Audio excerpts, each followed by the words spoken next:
Last week, police in East Point investigated a shooting of a 3-year-old boy, later found to be accidental. This was at a home along Hawthorne Way, a couple of blocks from the former Fort McPherson and the Tyler Perry studios. Parents told the police their toddler found an unsecure handgun. He was rushed to the hospital and pronounced dead. East Point's police chief called his death unacceptable and irresponsible.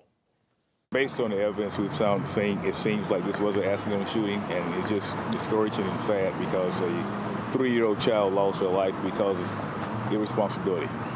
Yeah, the case is serving as a tragic reminder of understanding the state's gun laws and the importance of parental responsibility. Joining us now is Professor Thaddeus Johnson, back with us again from Georgia State's Department of Criminal Justice and Criminology.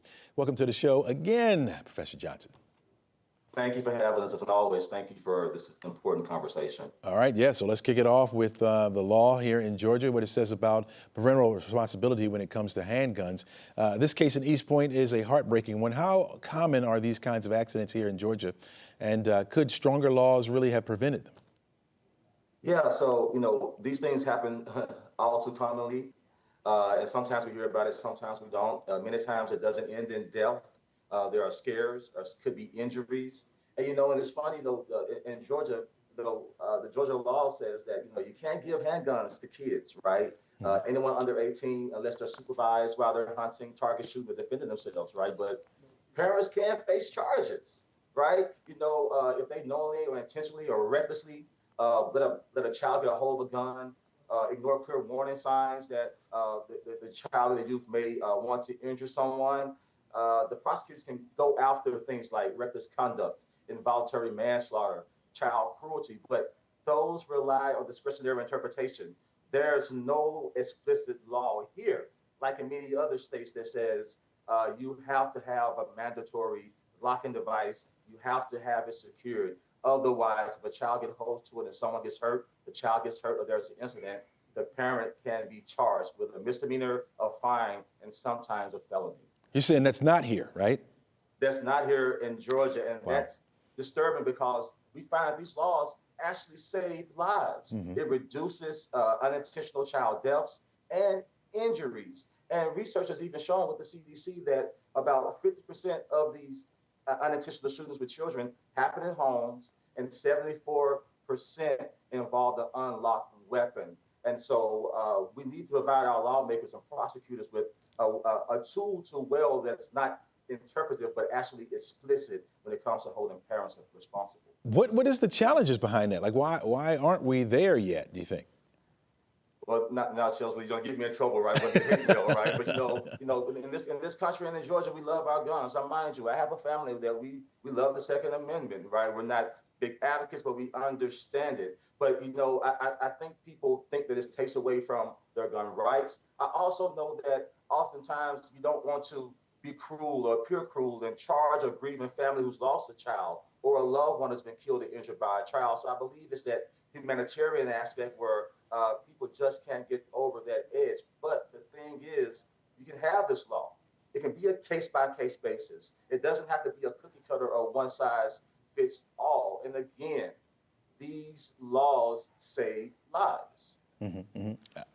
If you get a law with guns, maybe it has to extend to other weapons. I mean, I guess you could probably arguably say, what's stopping a child from getting a knife or some other tool as a weapon, that kind of thing. Is that one of the issues? I mean, are we just that far behind when it comes to these laws? I mean, I'm just trying to figure out the officers, right? What tools do they have to enforce these gun safety and storage laws? What rights do they have, or what kind of, are they hands tied on this thing?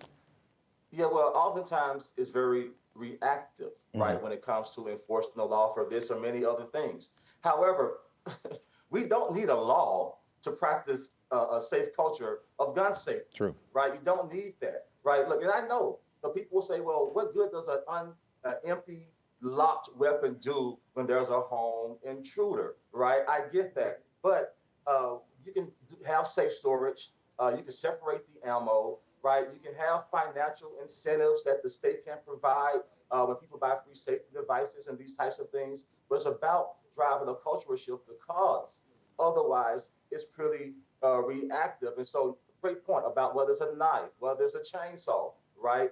the thing that we really need to be mindful of is that we have to provide parents with the resources, locking devices, whether it's training. Mind you, to own a handgun or possess a handgun in the state of Georgia, you don't need any special training. You don't need a special certification. And hell, you don't even need to get a background check unless you are a seller, right? If it's a private transaction, you don't have to worry about that. So we have loopholes in other places. And so it's about creating a culture of safe gun culture, right? And it's more so than the law. The law is just part of it. Yeah, I was just about to ask you that. Like, what do we need to do to create that culture? So, what are the other things that we need to do to get that message out, get that word out to people, to practice this, besides another killing, right, or somebody dying, to get that out?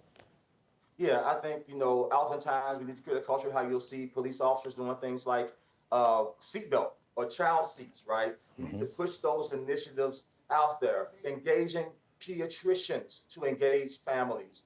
Again, those tax credits that some states have done, and actually the state of Georgia has often put that bill on the table right now. It's passed the House, but it's not law yet. So you can do those things as well. If you're a parent and your child is going to someone's house, ask them, is there a weapon around? It's not about the rights and wrongs of it. You want to know how safe or not safe that parent or that family is. So those are some things that we can do, and not waiting until another tragedy happens so it can be a flash in the pan, because our emotions are so wrapped up and we're not necessarily grasping to what's the underlying problem is.